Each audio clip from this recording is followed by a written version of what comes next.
दोस्तों, queen Elizabeth की मौत को यानी कि इनकी मौत की खबर को पूरी दुनिया में बहुत ज्यादा कवरेज दी गई थी। उनके फ्यूनरल की जानकारी से लेकर और फ्यूचर किंग के सिलेक्शन के बारे में लगातार अपडेट न्यूज आपको मिलती रहती थी। लेकिन दोस्तों, कभी आपने सोचा है कि दुनिया में और भी तो रॉयल फैमिलीज है, तो आखिर सिर्फ ब्रिटिश रॉयल फैमिली को इतनी कवरेज क्यों मिलती है? क्या दोस्तों आप ये भी जानते हो कि ब्रिटिश रॉयल फैमिली आखिर करती क्या है? क्योंकि दोस्तों, फैमिली के सभी मेंबर्स को एक मोटी रकम ऑफ पेंशन के रूप में दी जाती है, वो भी दोस्तों जनता के टैक्स के पैसों से। तो दोस्तों, इन सभी चीजों का कोई तो मतलब होगा। और दोस्तों, आज इस वीडियो में मैं आपको इन्हीं सवालों का जवाब देने वाला हूँ। तो दोस्तों, वीडियो को स्टार्ट करने से पहले इस वीडियो को लाइक कर दीजिए, इस चैनल को सब्सक्राइब कर दीजिए, ताकि ऐसी ही इन्फॉर्मेटिव वीडियो मैं आप तक लाता रहूँ। दोस्तों, ब्रिटिश रॉयल फैमिली की जो पहली ड्यूटी है वो क्वीन या फिर किंग को सपोर्ट करना, यानी कि दोस्तों क्वीन का हर एक आदेश मानना। इसके अलावा जहाँ जहाँ क्वीन को जाना होता है, अगर वह क्वीन वहाँ पर जाने के लिए फिट नहीं हो तो फिर रॉयल फैमिली में से किसी एक को भेज दिया जाता है। तो मेनली जो ड्यूटी रॉयल फैमिली की नहीं है बल्कि किंग या फिर क्वीन की है। यूके के मोनार्क की ये ड्यूटी है कि हर साल पार्लियामेंट को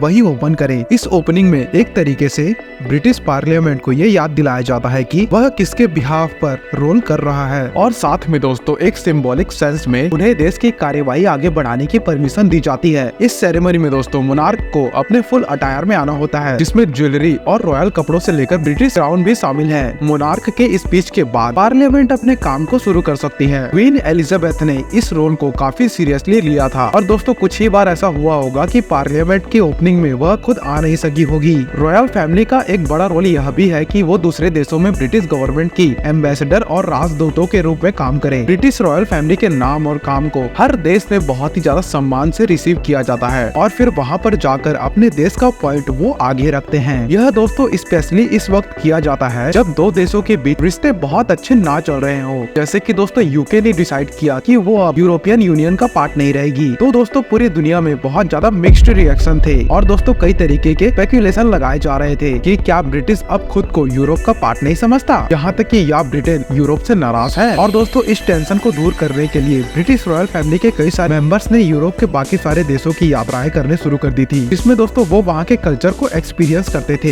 इस एक मूव ने दोस्तों उनके रिलेशनशिप को थोड़ा सा अच्छा कर दिया था। वैसे तो दोस्तों ब्रिटेन में सिर्फ नाम के किंग और क्वीन रह गए हैं, और दोस्तों असली पावर ब्रिटिश पार्लियामेंट के हाथों में है। लेकिन फिर भी दोस्तों पार्लियामेंट के बनाए हुए हर रूल को किंग या फिर क्वीन के पास लेकर जाया जाता है, ताकि उसके ऊपर वह एक रॉयल एसेंट दे सके, यानी कि दोस्तों उस बिल को मंजूरी दे सके। और दोस्तों वैसा ही होगा जैसे कि भारत में राष्ट्रपति है। टेक्निकली अगर देखा जाए तो दोस्तों क्वीन के पास ये पावर होती है कि वह किसी भी बिल को पास होने से रोक सकती है। लेकिन दोस्तों ब्रिटेन के केस में क्वीन ज्यादातर ऐसा नहीं करती, क्योंकि दोस्तों ऐसा करने का मतलब होगा कि एक चुनी हुई सरकार के विरोध में जाना। और दोस्तों अगर ऐसा हुआ तो हो सकता है कि क्वीन की सारी पावर्स को खत्म कर दिया जाए। इसलिए देखा जाए तो दोस्तों किंग सिर्फ एक रबर स्टैम्प की तरह होता है, जिसे दोस्तों हर लॉ पर साइन करने की अनुमति देनी होती है।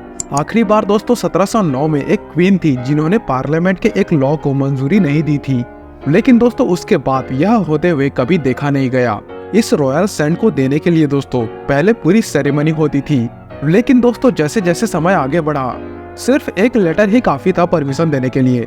जैसे कि दोस्तों आज की अगर बात की जाए तो सिर्फ एक लेटर ही काफी है।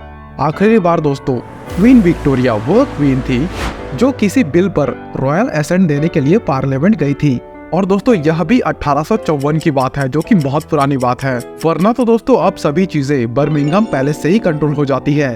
रॉयल्स की सबसे बड़ी अगली ड्यूटी ये होती है कि वो साल भर में कई सारी पार्टीज ऑर्गेनाइज करे, जिसमें दोस्तों देश विदेश के काफी बड़े बड़े गेस्ट आया करते हैं। इन पार्टीज में दोस्तों ब्रिटिश सिविल सर्वेंट्स, मिनिस्टर्स और फॉरेन बिजनेसमैन भी शामिल होते हैं, और साल करीब दोस्तों 70,000 लोग ऐसी पार्टीज को अटेंड करते हैं। इनमें से सबसे बड़ी पार्टी दोस्तों रॉयल गार्डन में ऑर्गेनाइज की जाती है, जहाँ पर दोस्तों 30,000 लोग आते हैं। इन सभी गेस्ट को इनवाइट करने से लेकर फंक्शन की तैयारी तक सारी जिम्मेदारी ब्रिटिश रॉयल फैमिली की होती है। और दोस्तों इनकी एक और ड्यूटी है फॉरेन गेस्ट को वेलकम करना। जब भी किसी देश के प्रधानमंत्री या फिर राष्ट्रपति इंग्लैंड में आते हैं तो दोस्तों उसकी स्वागत की जिम्मेदारी भी रॉयल फैमिली की होती है, और दोस्तों रॉयल फैमिली ज्यादातर उसी गेस्ट से पहला इंटरेक्शन करती है। हाल ही के कुछ सालों में दोस्तों ऐसी औपचारिकता को तोड़ा गया है, लेकिन अभी भी यह प्रथा दोस्तों चलन में है। इन सभी के अलावा दोस्तों जो भी यूके का मोनार्क होता है वह चर्च ऑफ स्कॉटलैंड और चर्च ऑफ इंग्लैंड इन दोनों के प्रोटेक्टर भी होते हैं, और इनकी रक्षा करने की शपथ उनको दिलाई जाती है। ब्रिटिश रॉयल फैमिली को यह भी कहा चाहता है कि वह कई सारी अपनी पसंद की चैरिटीज को स्पॉन्सर कर सकते हैं।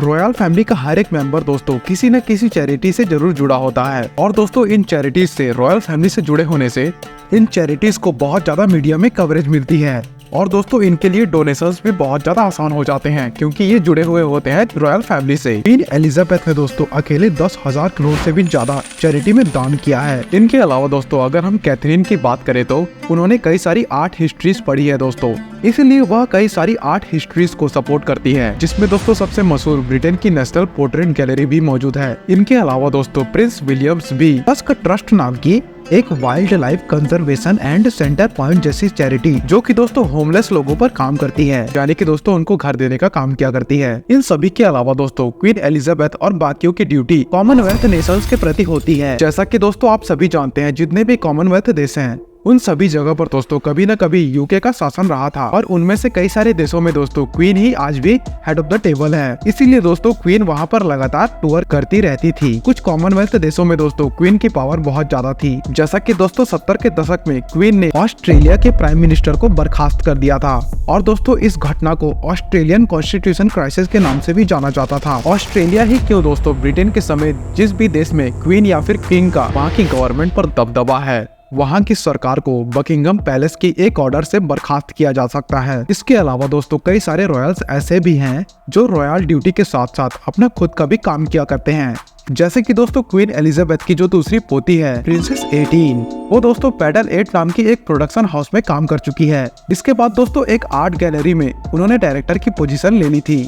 तो ये थी दोस्तों ब्रिटिश रॉयल फैमिली की कुछ ड्यूटीज, जिसमें मेन चीज आती थी कि कुछ बड़े बड़े गेस्ट को अपने पार्टीज में इनवाइट करना और उनका मनोरंजन करवाना, और दोस्तों मेन बात अपनी इमेज को पूरे दुनिया में मेंटेन करके रखना, यानी कि ब्रिटिश रॉयल फैमिली की इमेज को मेंटेन करना पूरी दुनिया में। इसके बाद दोस्तों उनके जितने भी रोल हैं वह रबर स्टैम्प की तरह है। लेकिन दोस्तों सवाल यहाँ पर यह है कि इन्हीं सभी रोल्स के लिए ब्रिटेन को अपने टैक्स का एक हिस्सा इन लोगों को देना चाहिए, और दोस्तों इन पर कई सारी चर्चा पहले भी हो चुकी है। लेकिन आपकी इसमें क्या राय है, हमें नीचे कमेंट करके जरूर बताइएगा।